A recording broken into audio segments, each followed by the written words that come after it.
Every pest control method you've tried is fighting a battle that was already won 600 years ago. Medieval gardeners didn't spray, trap, or poison, yet their crops thrived while yours get devoured. What did illiterate peasants understand about insects that modern science somehow forgot?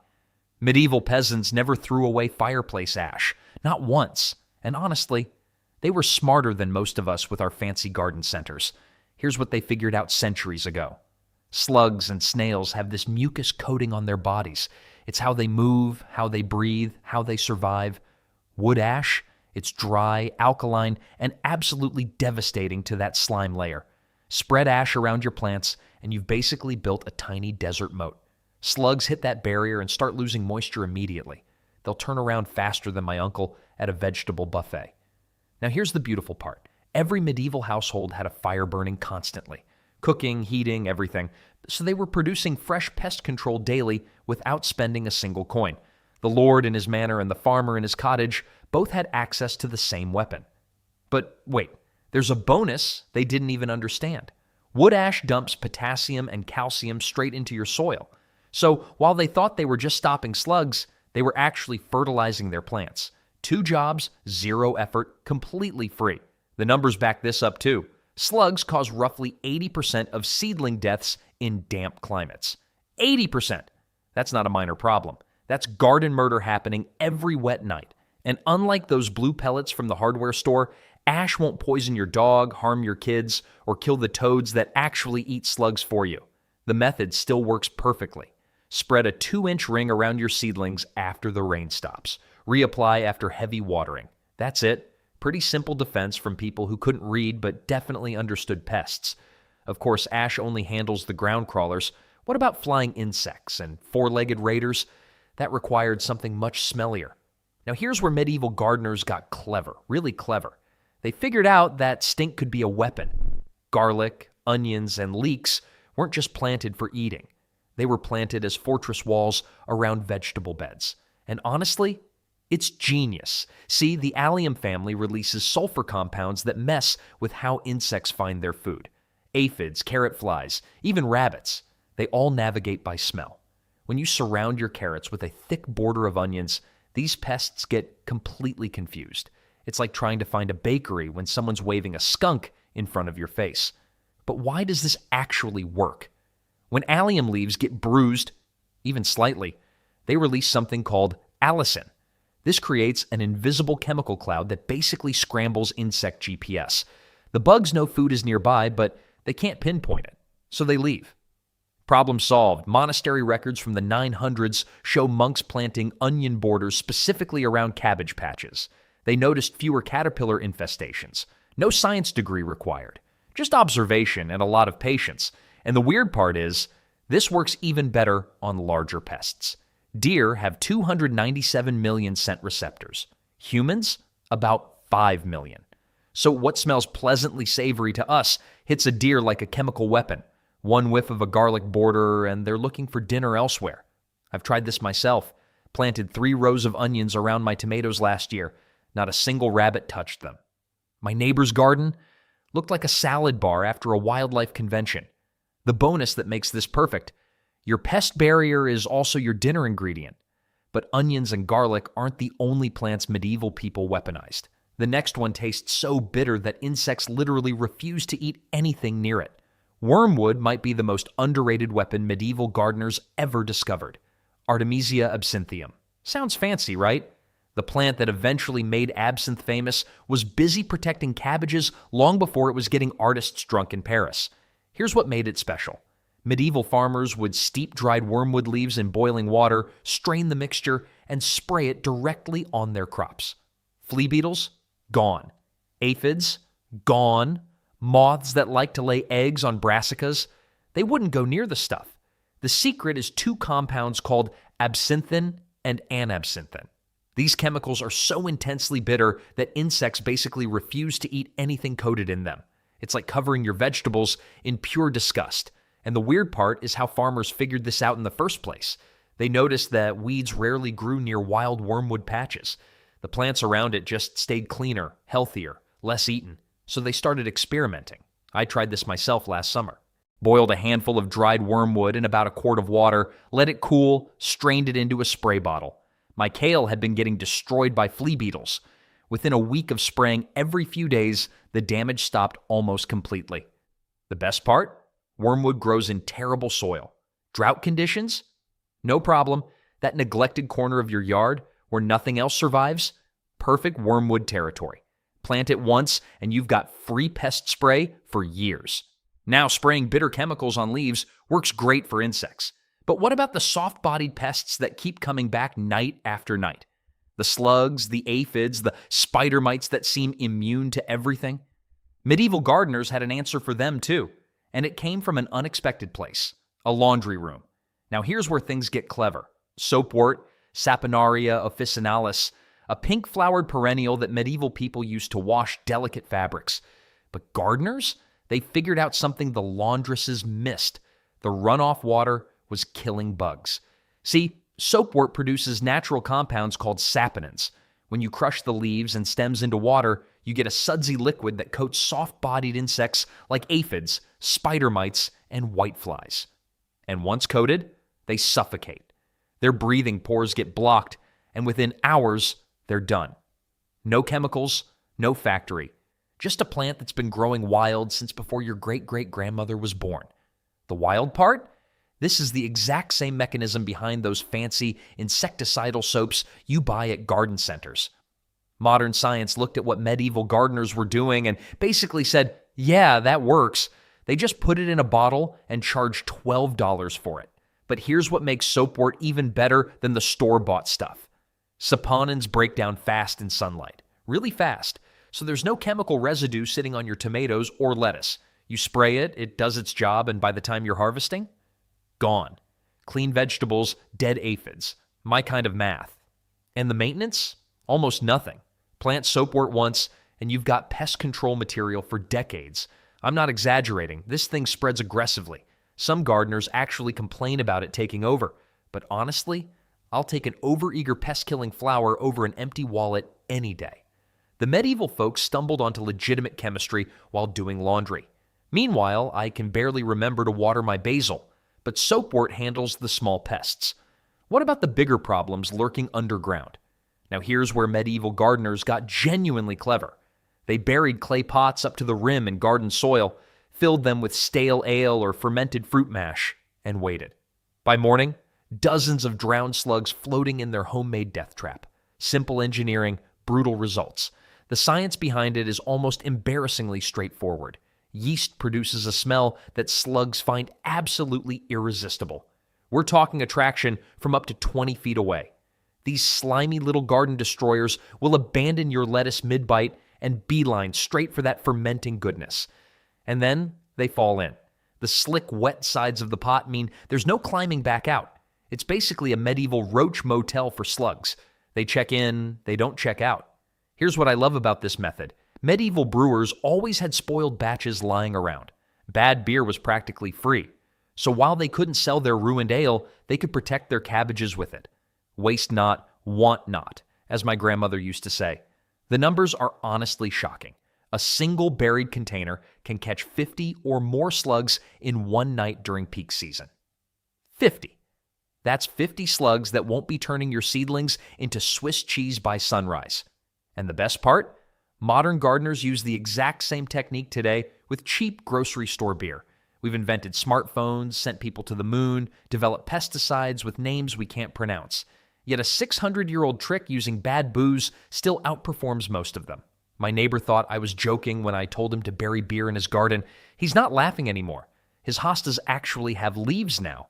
But trapping slugs is defensive. What about going on offense? Medieval nobles had something much more aggressive in mind.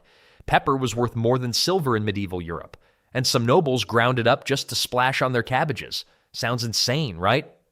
But here's the thing. Capsaicin, the compound that makes peppers burn your mouth, does the exact same thing to insects and mammals. It triggers pain receptors, irritates nervous systems, makes anything that takes a bite deeply regret the decision. By the 1400s, enough pepper reached European markets that manor house gardeners started documenting this trick in estate records. They'd crush those expensive imported peppers into water, let it steep, then splash it everywhere something was eating their prized herbs. One application was usually enough for mammals. Squirrels, rabbits, deer, they'd take one burning mouthful and remember it for weeks, maybe forever. These animals aren't stupid. Pain is an excellent teacher. Now, peasants couldn't exactly afford imported spices. A handful of pepper cost more than a week's wages. But they figured out something clever. Crushed mustard seeds contain similar irritating compounds. Not quite as potent, but close enough. And mustard grew everywhere for free. Same principle, same burning sensation, same, I'm never eating from that garden again. Response from pests. I tried this last summer with cayenne powder and water, sprayed it on my pepper plants, which feels a bit like using fire to protect fire. The squirrels had been treating my garden like a personal buffet. After one spray, they moved on to my neighbor's tomatoes. Sorry, neighbor, the beauty of this method is how little you need. A tablespoon of cayenne in a quart of water. Reapply after rain. That's it. But burning wasn't the only medieval defense strategy.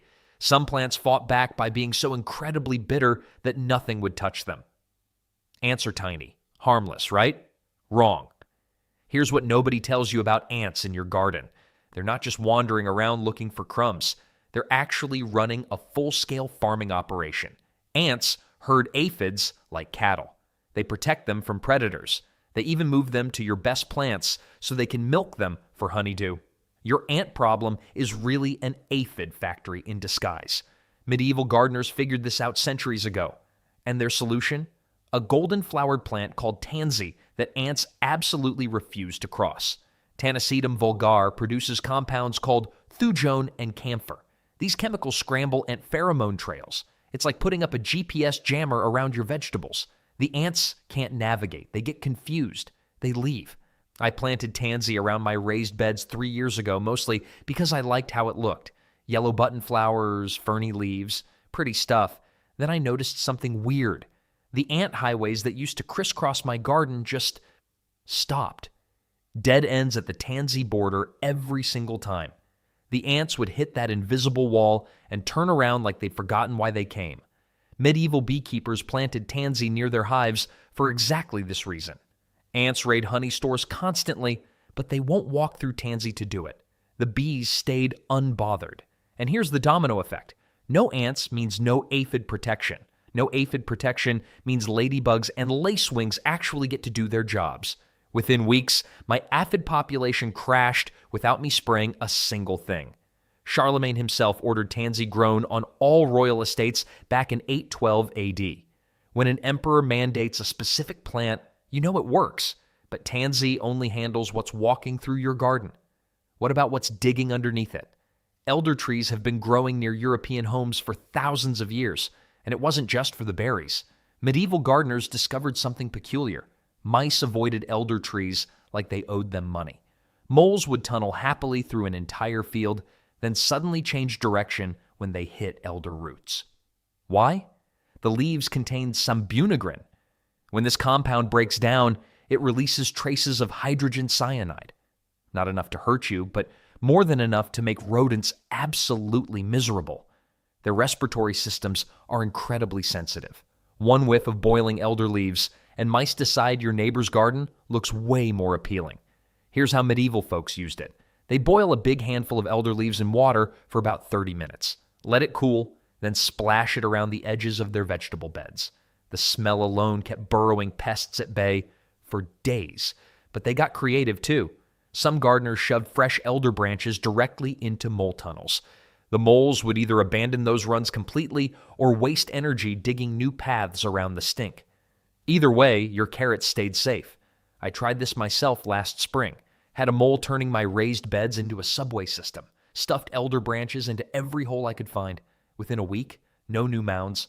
The little guy just moved on to easier territory.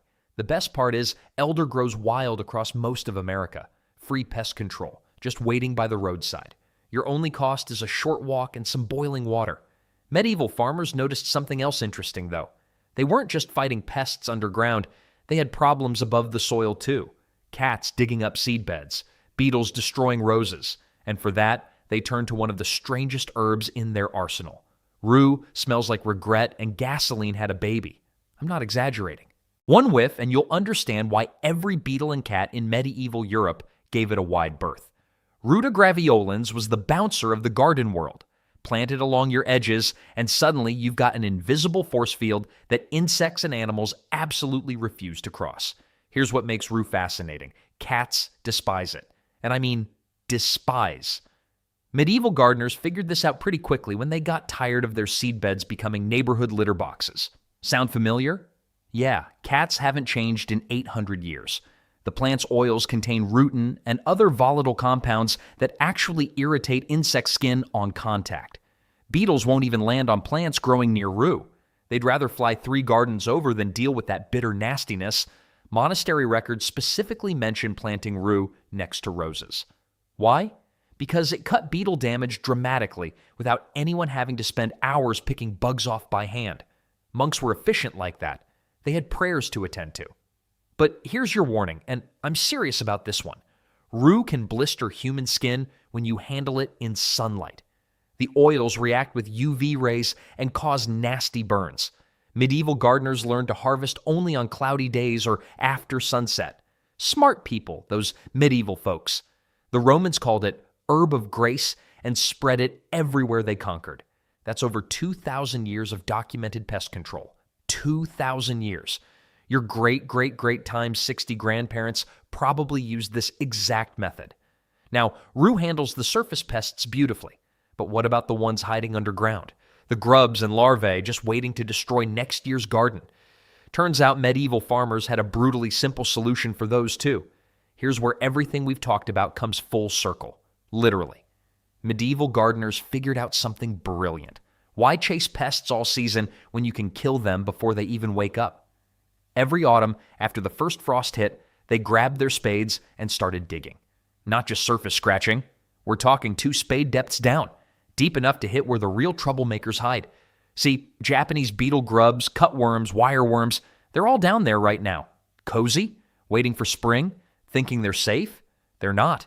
One aggressive dig flips them right up to the surface, and here's what happens next. Frost hits them within hours. Dead. Birds swoop in for an easy meal, also dead. Either way, your problem vanishes before spring even arrives. The numbers are honestly shocking.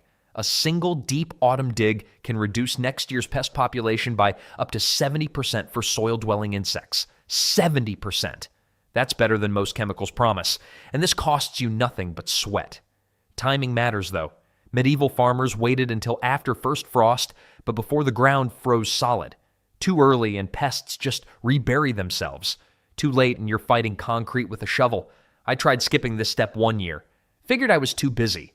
Big mistake. Spring came and my garden looked like a grub buffet had just ended.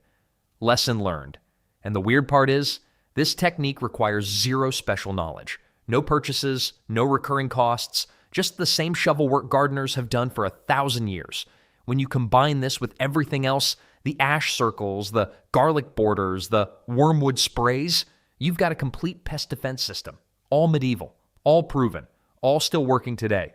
Your grandparents knew this stuff. Now you do too.